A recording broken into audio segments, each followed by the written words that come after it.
फिरौन की नसीहत, मनफी सोचों से आज़ादी और हकीकी सुकून की राह। नील के किनारे, जहां शाम का सुनहरी रंग पानी पर रक़स कर रहा था और हवा में हल्की सी ठंडक थी, फिरौन रामसेस अपने महल के एक प्रसकून बाग में अकेला बैठा था।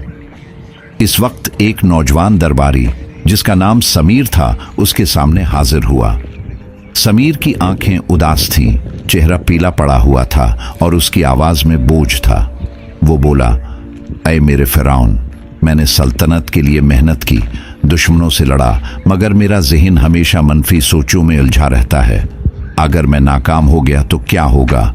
लोग मुझे क्या सोचेंगे? मैं कभी अच्छा नहीं बन सकता।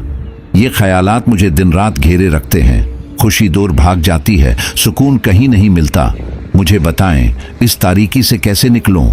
फिरौन ने खामोशी से उसे देखा, फिर उठकर उसे बाग के एक कोने में ले गए जहां एक बड़ा कदीम पत्थर का आईना लगा था।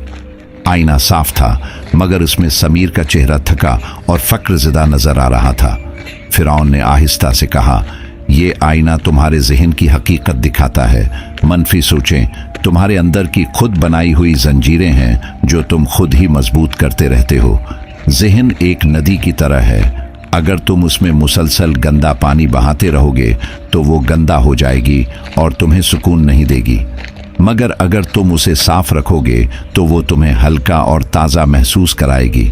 सबसे पहले खुद को जानना सीखो। जब कोई मनफी ख्याल आए तो फौरन रख जाओ। उसे देखो जैसे तुम आसमान में एक बादल को गुजरते देखते हो।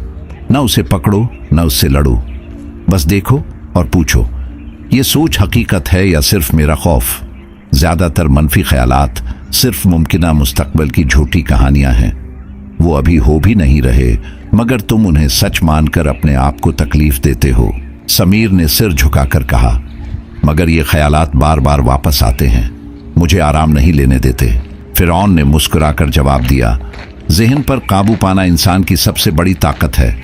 जब मनफी सोच आए तो गहरी आहिस्ता सांस लो, अपने जिस्म को महसूस करो, पांव जमीन पर दबे हुए, हाथों में गर्मी, सीने में दिल की धड़कन। ये लम्हा तुम्हें वापस हकीकत में ले आता है।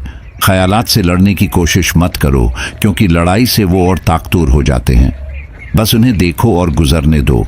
मैंने भी ऐसा किया था। जब सल्तनत की बड़ी बड़ी फिक्र मुझे घेरती थी, जंग, बगावत, मुस्तकबल, तो मैं खामोश बैठ जाता था।